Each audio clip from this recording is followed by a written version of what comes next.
pleasure, and particularly erotic pleasure. Actually, I love sex. And I'm relatively comfortable standing here in front of this audience saying so, since I'm a psychotherapist that specializes in sex and relationships. I wonder, though, what would your comfort level be if I said, hypothetically, those of you who love erotic pleasure to please stand up? Would you think, oh yes, I love it. Woo! Now, did you think, what will my spouse and partner think of me? What about the stranger sitting in the seat next to me? Or even though I'm 30 years old, I'm being videotaped and my parent might watch? There may be others of you in the audience that would say, I'd love to be able to stand up to this. I wish that I loved sex. And others yet that might say, sex? What is that in my life? Today, I'm going to talk to you about the challenges of pleasure in a pleasure-saturated society. Now, you may wonder, why would we ever have a challenge with pleasure when we have messages all over of what is hot and sexy and erotic, and it's going to turn you on. So let's look at some of these images. I'm wondering, ladies, does your body look like this? Uh-huh. And men, do you have the six-pack abs like is over here? And who in this audience is having sex like this?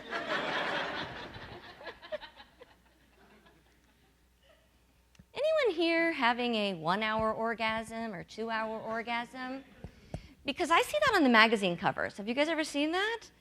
And that's really enticing. But in my brain and in my training, what comes up to me is the 8 to 20 second contraction that feels really good.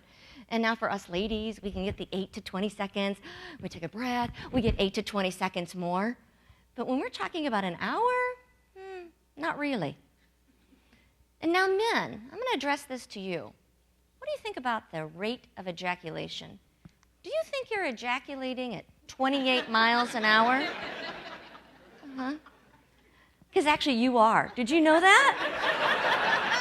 When I found out this information, I had to include it in this TED Talk today. I didn't follow up, though, to figure out the research. How was this determined? And I'm really visual, so in my mind, I was thinking about a scientist, and he's standing here, with the radar gun. Just like when you're throwing the baseball, and you're going to say, is it going 70, 80, or 90 miles an hour? So there's a guy lined up here, okay, and then we have men lined up here, right? Okay, and it's coming out at, here we go, another 28 miles per hour. Nice fun fact. Now, don't be too depressed if you occasionally get kind of the drizzle, because sometimes ejaculate comes out that way as well. Now, in music, we get messages of what's pleasurable, and I'm a parent of a teenage son. Right? This is when you're supposed to say, oh, right? And my son loves rap music.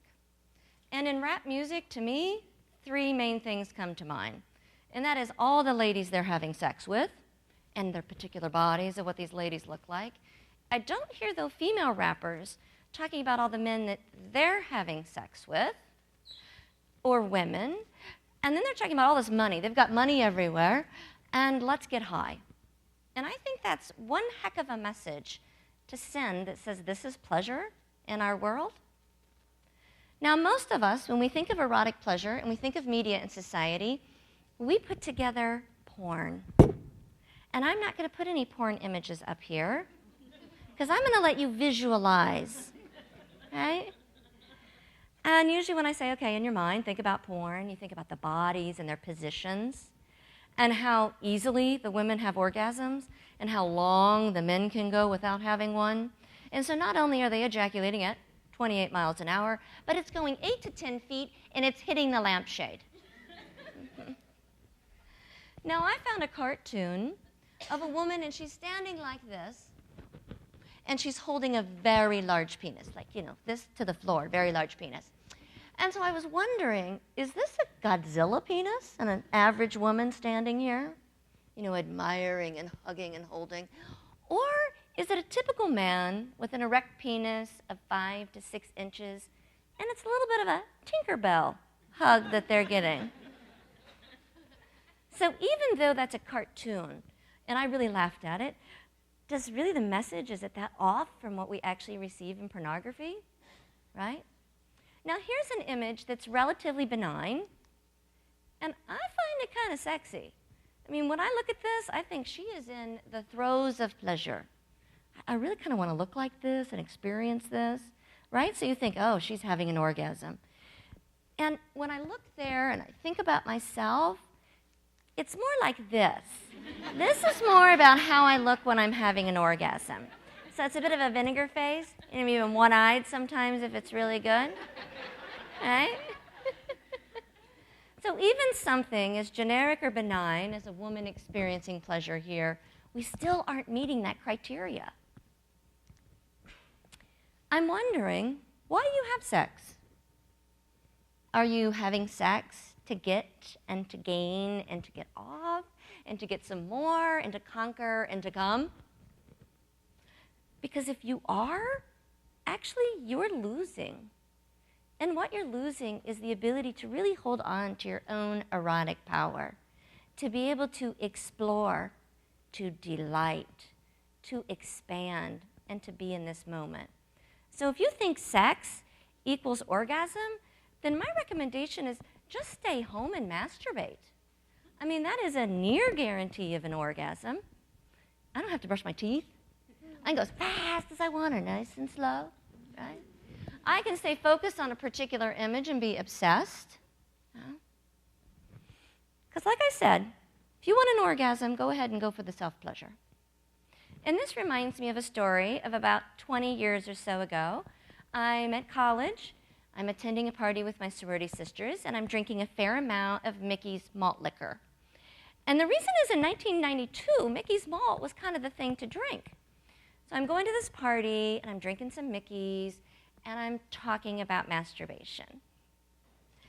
Having fun, that's my recollection. And the next day, I called my girlfriends, and I said, hey, what are we going to do tonight? And they said, you had a little bit of trouble. So I'm thinking, how many Mickeys did I have? Okay. Did I have sex with someone? No. Oh. Okay. Did I get naked? No. Did I masturbate in front of you? No. Oh, I was so relieved.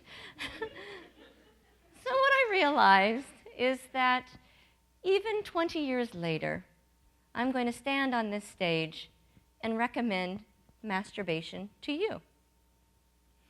Now, 10 years or so ago, I had a handful of 30-year-old men as my clients, and their theme was performance anxiety. So what their penis is doing or not doing, if they're having an orgasm too quickly or not quick enough. And one of these gentlemen, we'll call him Bill. Bill's a 32-year-old straight guy, and he says, I can gain the erection, but when it goes for penetration, he loses it. So I said, great, this is really workable. He wasn't as excited. So I said to him, I am going to tell him 3 things that I'm going to kick out of his bedroom. And this is really inspired by the expert Barry McCarthy. And those 3 things are erection, intercourse, and orgasm. And he says, I have just come to see a sex therapist, and you have kicked sex out of my life? And I said, I know how important an erection is. It is NASA's space shuttle important. When I am in session with a couple and they're struggling with erectile dysfunction, even in my office setting, it feels like the power of the space shuttle is right there with the fire and the heat, and we don't want to call Houston with a problem. So it's validating the importance of his erection. And intercourse or penetration, that feels good to most of us. And I'm suggesting that you kick out orgasm in your bedroom. I mean, I've never had the experience, have you, of being really close to having an orgasm, and then all of a sudden you have to stop. No, I'm not going there. I didn't have that on my list of things to do today. I am not having an orgasm. So what I tell him is what I'm going to tell you, so we can turn a challenge into a solution. And it is my idea of a little erotic basket. So I have this little basket here, and I'm going to walk up, pretending, of course. I'm going to walk up to your front door, and I'm going to knock. And you decide if you're going to bring this basket into your house and then into your bedroom. And this erotic basket works in any bedroom, LBGTQ, pan, and poly. And I have 3 things in there. And that is eagerness, enjoyment, and emotional connection. Eagerness is I'm really eager to prioritize intimacy in my life. I'm desirous and interested in prioritizing sex. I am eager to share myself with my partner. One of the challenges is even though I said that eager and desire, I put those together.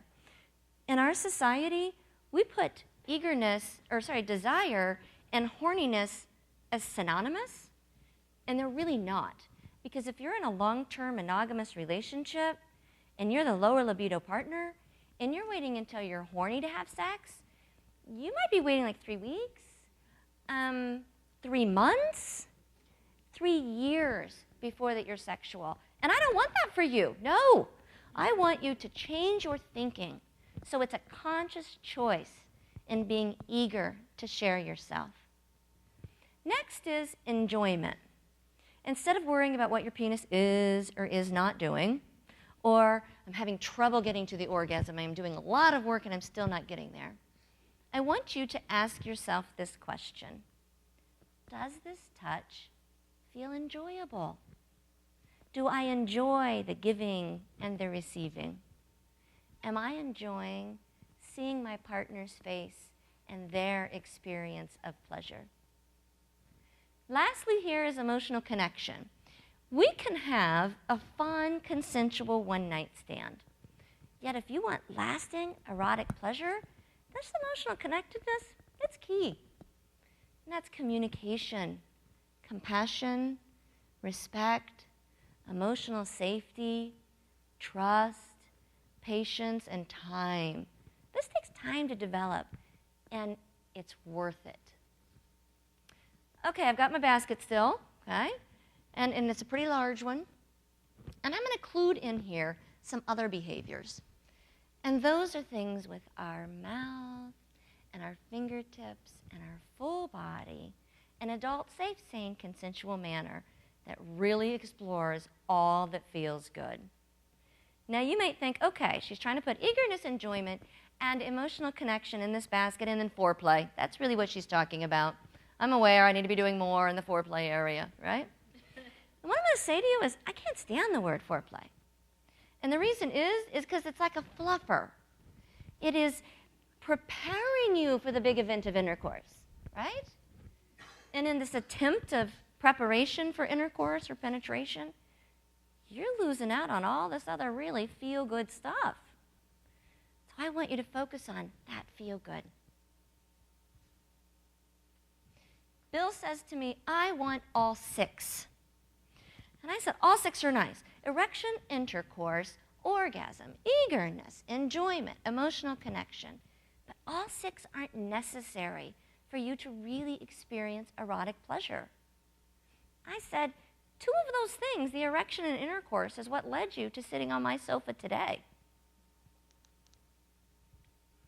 When we have all these messages from the media that tells us what is erotic and what is hot, and we take those messages and we make them 100% our own, we try to make a porn norm into our bedroom norm, then that increases our self-judgment, our feelings that we're not enough, that we need more and more.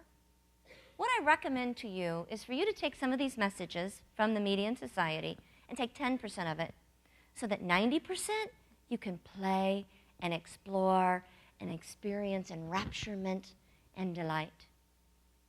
So by introducing this erotic basket, you have the potential of turning performance into play, pressure into relaxation, self-judgment into acceptance, disconnect into connect. Integrating this erotic basket, I hope that it shakes up your bedroom. So that as another time you're in the audience and a speaker says to you, those of you who love erotic pleasure, please stand up. that we would then have a full house standing. Thank you very much.